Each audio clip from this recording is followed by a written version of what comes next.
Hello, everyone. Take a moment and close your eyes. Imagine it is 6:30 in the morning. The house is quiet, the air is a bit chilly, and you stumble into the kitchen. You reach for that familiar ceramic mug. You hear the rhythmic gurgle of the machine or the hiss of the kettle. And then it hits you. That unmistakable, earthy, toasted aroma that seems to wake up your brain before the liquid even touches your lips. Why are we here today? We're here to talk about a bean, but not just any bean, a seed from a cherry-like fruit grown in the bean belt of the world. We're here to talk about coffee. Across the globe, over 2.25 billion cups of coffee are consumed every single day. It is the second most traded commodity on Earth, trailing only crude oil. But coffee isn't just a commodity to us. It is a ritual. It is a social bridge. It is a cognitive performance enhancer. It is, for many of us, the very fuel of modern civilization. Today, we're going to explore the layers of this obsession.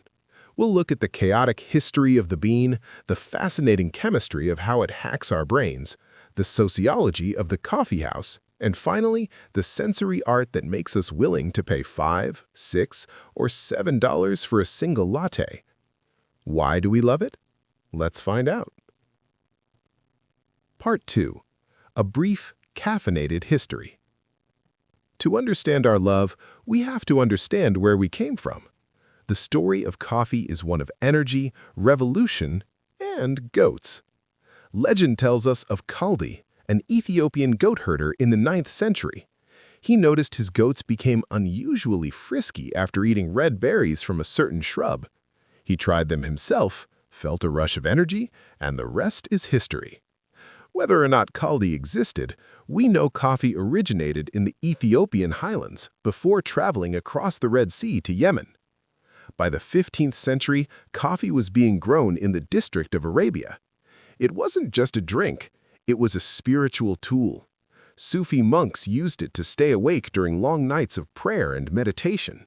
Here, we see the first spark of our love, coffee as a means to transcend our physical limitations. But the real love affair began when coffee hit Europe in the 17th century. Before coffee, the primary beverages in Europe were beer and wine. People were perpetually slightly tipsy. Then came coffee, the great soberer. Coffee houses began popping up in London, Paris, and Vienna. They were called penny universities because for the price of a cup of coffee, you could sit and listen to the greatest minds of the age. Lloyd's of London, the insurance giant, started in a coffee house. The French Revolution was plotted in coffee houses. Our love for coffee is historically tied to our love for ideas, democracy, and progress. We don't just love the drink, we love what happens when we drink it. Part 3.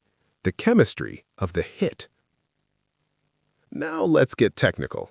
Why does coffee feel so good? The answer lies in a molecule called adenosine. Throughout the day, your brain builds up adenosine. It's a byproduct of your neurons firing.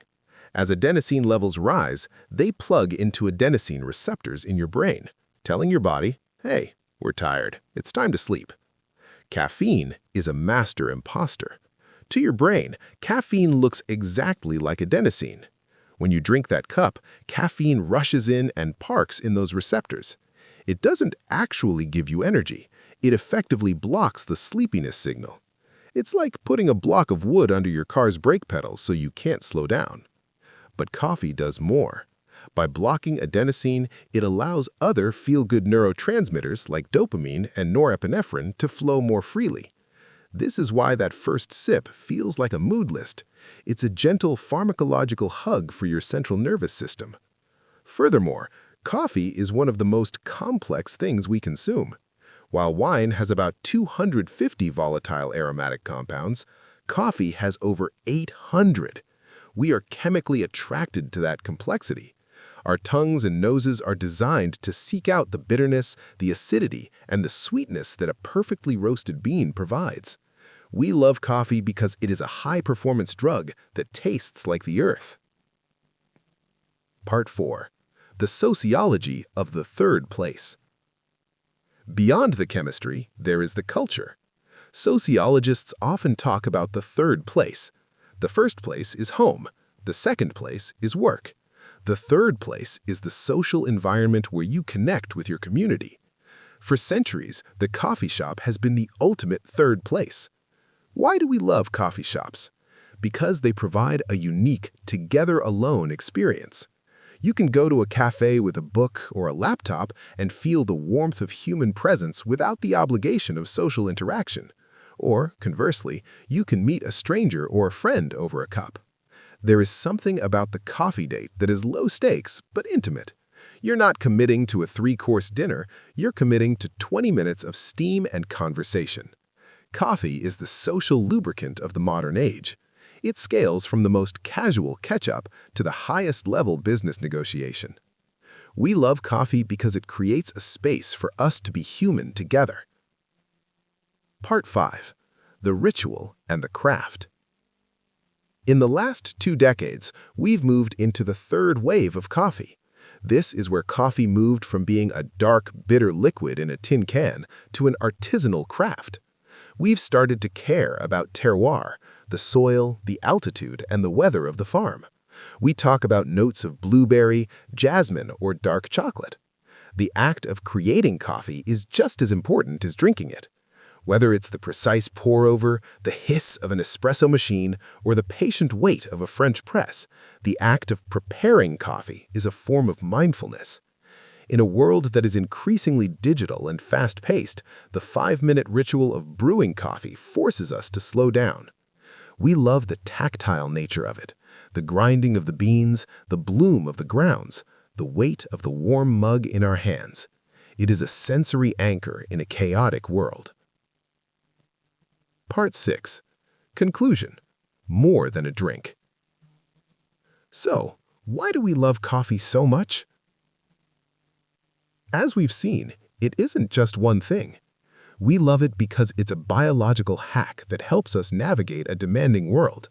We love it because it carries the weight of history, the spirit of the Enlightenment, and the penny universities. We love it because it provides us with a third place where we can belong. And we love it because of the ritual, the quiet moments of peace it grants us in the morning. Coffee is a universal language. You can go to a Kissaten in Japan, a fika break in Sweden, or a sidewalk cafe in Italy, and though the languages are different, the feeling is the same. It is the feeling of waking up. It is the feeling of connection. The next time you take a sip of your favorite brew, don't just think of it as caffeine.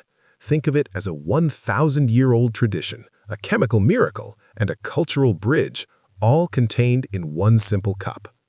Thank you for your time today. Now, if I'm like me, I think it might be time for another cup. Everyone, have a wonderful and highly caffeinated day.